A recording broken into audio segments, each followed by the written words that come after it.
Hello, my name is Greta Harrison. Welcome to Born Fabulous Podcast, episode 22 of season 2. The theme of this season is changing the world one friendship at a time. You will hear interviews with best friends. One person happens to have a disability and the other does not. This episode is the 7th of an 8-part interview with Micah Fialka-Feldman and his best friend, Tori Cedar. Micah Fialka-Feldman is well known as one of the stars of Dan Habib's acclaimed movie Intelligent Lives. He is a teaching assistant at Syracuse University, a keynote speaker, and an author. Micah's best friend, Tori Cedar, is a graduate student working on her doctorate. She and Micah have been best friends for about 6 years. Tori does not have a disability. In this episode, Micah and Tori share a valuable friendship template and talk about dating issues. Please enjoy this short clip of Love is a Potion. The lyrics are by Melissa Riggio, who is the focus of episodes 1 through 4 in season 1. The music and voice are by Rachel Fuller.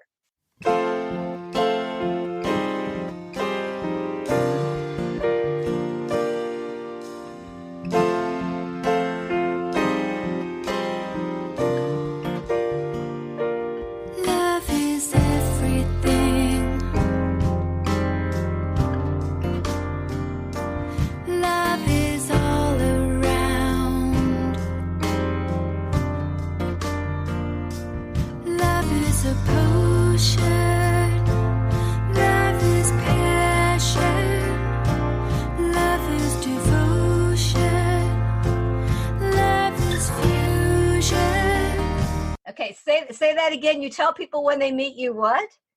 Don't get my number because I'll text you. Oh, but that's the beauty of your friendship. My sister thinks I send too many messages. Isn't it better to have 40 friends in a room than not have any? Yes, I think so, but... Yes, you think so. I think that's great. Okay, here's what Amanda said. My name is Amanda Caffey, and I met Micah at Syracuse University. Tori introduced us during my last year of school, and we have been friends since. I am originally from Houston and moved back here after graduation, but Micah has been a constant friend in my life regardless. I have seen plenty of friendships fizzle out with distance in our busy lives, but Micah has done such an incredible job ensuring that our friendship stays strong. We talk every day, whether on the phone or through text, about what we have going on for the day, funny things that make us laugh, and self-care challenges that we are working on. Every week, we talk about our highs and lows and challenges. Essentially, we talk about something or a few things that were really great from the previous week, then something that was hard or unpleasant, and we end with something that we are challenging ourselves to work on for the upcoming week. This sounds very simple, but it is one of my favorite parts of the week. I think that everyone is always so busy, and that causes our friendships, especially long-distance friendships, to become surface level. But my friendship with Micah is probably one of the most genuine friendships that I have. Such powerful words. Thank you, Amanda, for sharing that. Micah, how does that make you feel? Good. Good. What does her friendship mean to you? Means that when I chat and I can share anything, and because I did ask a while back if I ever make her upset, but she told me that it's very hard for her to get upset, and and I think I have learned a lot from her, and she has learned a lot from me, and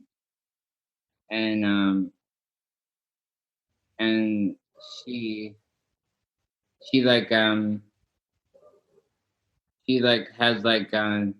has taught me a lot about things. And you went to visit her recently, didn't you? You went to Houston, and how long did you spend there? Friday till Monday. And I think that's really cool how Micah's friends come visit him, and Micah goes and visits his friends too.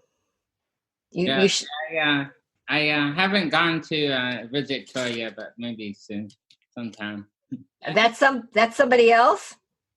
No, it's her, Tori. Oh, no, he was saying he hasn't visited me yet, but I think Jersey's a little bit of an easier travel than Houston. So. Oh, Tori, I'm sorry. I thought it was Victoria, and I thought there was another friend, which there could have been. But anyways, that. I just love how you really put the effort in, and your friends do as well. They respond, so that's great.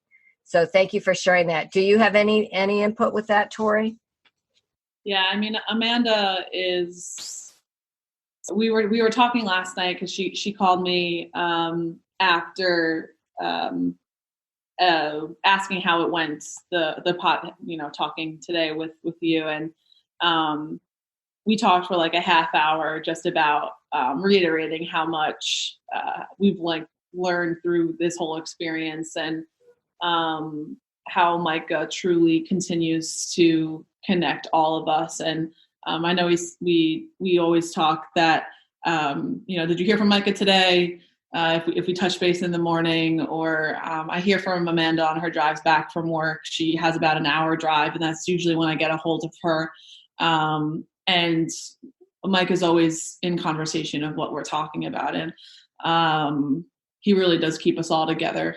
And Amanda's just a really special person who has, came into Syracuse not really in a major that would entail her to be a part of this community with all of us, but understanding that this is really important, and being a genuine person is what matters overall. And she exuberates such love, and I think her being our friend has definitely helped us a lot in learning from that.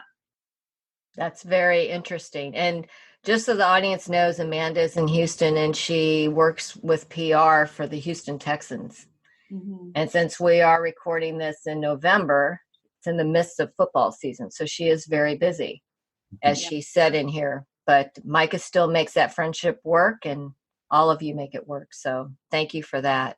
Mm-hmm. Yes. So now let's move on to dating. You all just talked about how your friendship is very cool because you've got the male-female dynamic, and that helps you talk about your individual relationships with each other. Mm-hmm. But dating in general is a complicated issue for anybody in 2019 or 2020.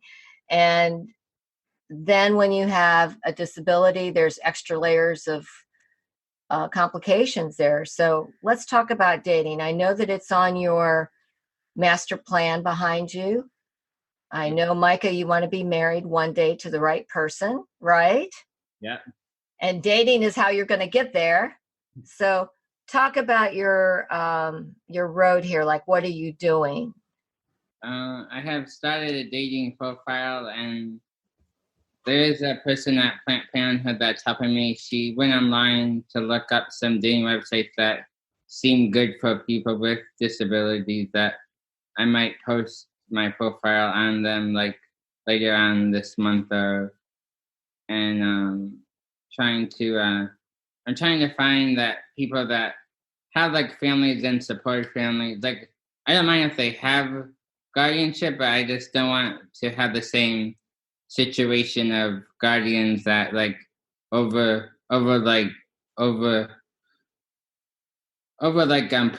the person with the disability. You want somebody who's going to try to be independent like you are, right? You want to obviously live independently with your wife, correct? Yeah. Okay, so you've got to have somebody with the same goals.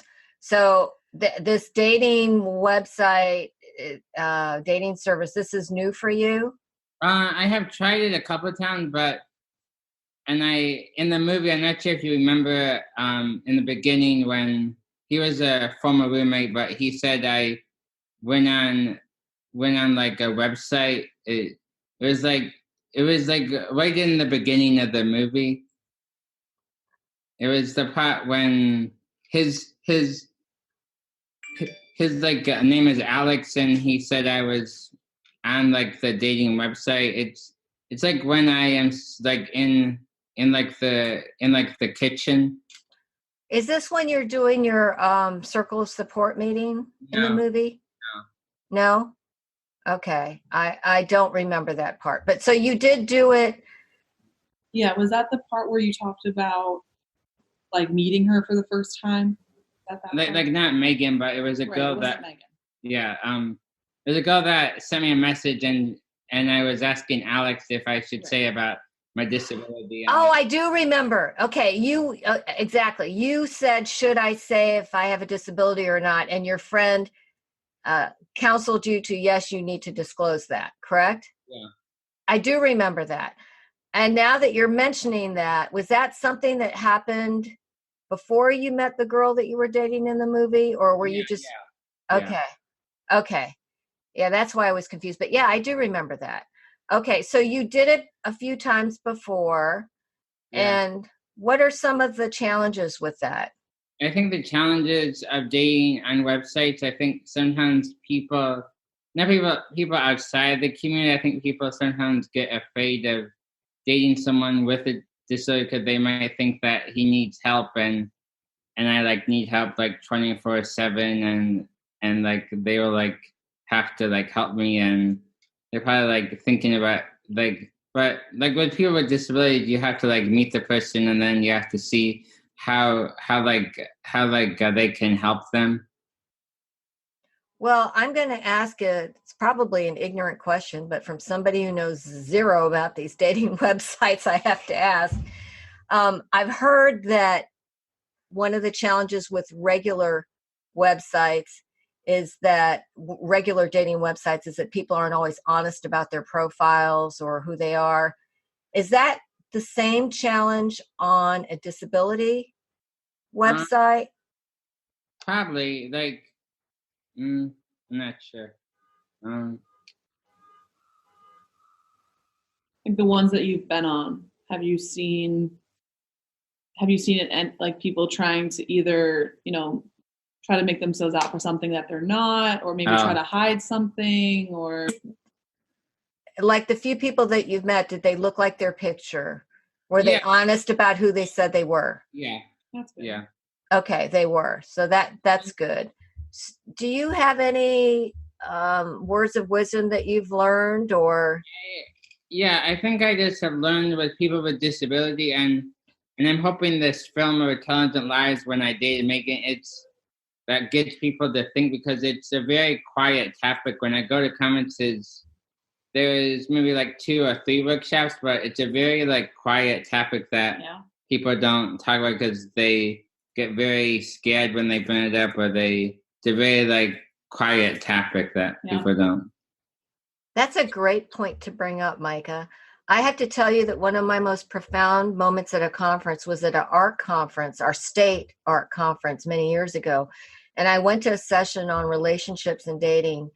And it was really for self-advocates. So I kind of stood in the back of the room and watched. And all of these adult self-advocates were saying they wanted to stop being babied. They didn't want to have their parents on every single date.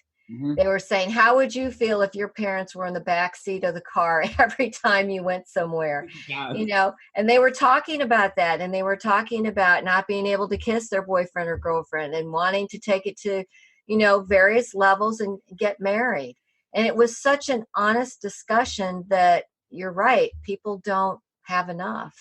So, and I'm glad that you showed that in the movie, because to get to your final partner, you do have to date a few people to get there. Yeah. So, yeah, that's great advice. And Tori, since you're his sounding board sometimes, do you have any input with this topic?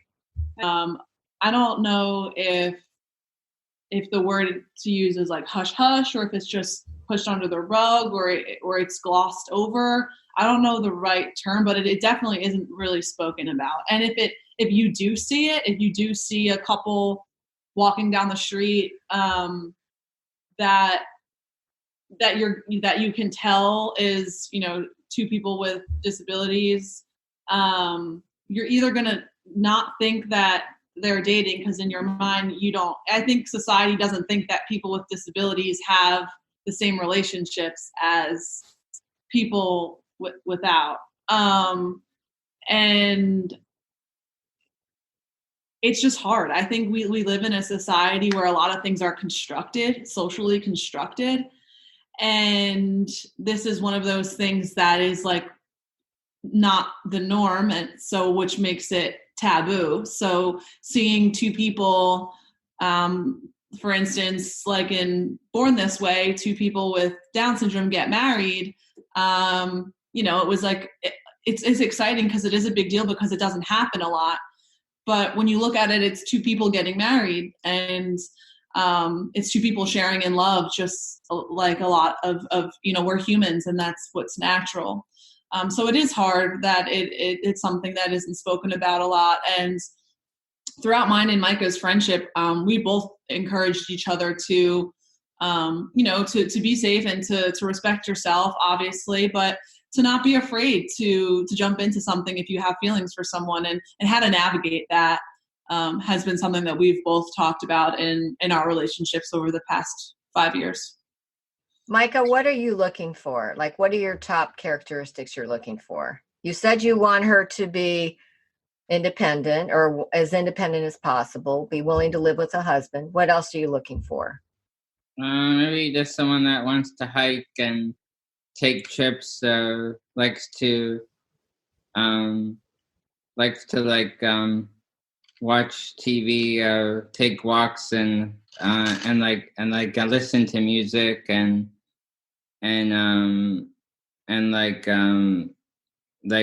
wants to be happy, and wants to do things like any other people want to do, hike or take trips, go to movies, and do whatever any people do when they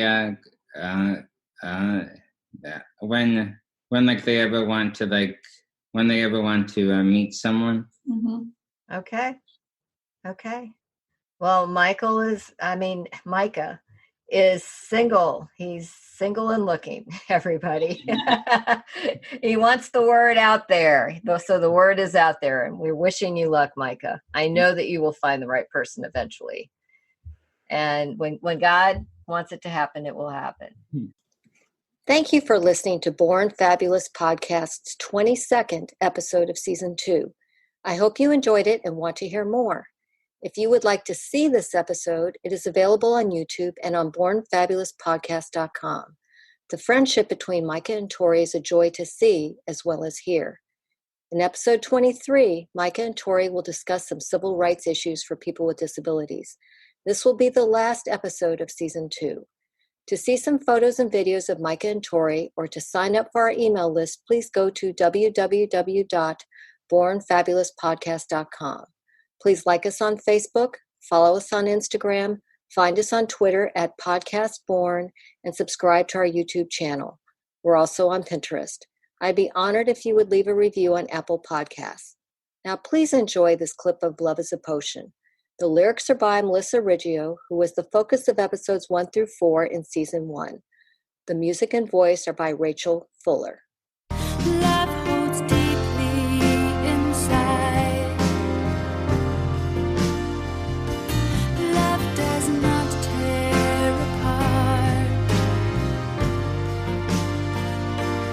Love is a potion. Love is passion. Love never fails. Love's in motion.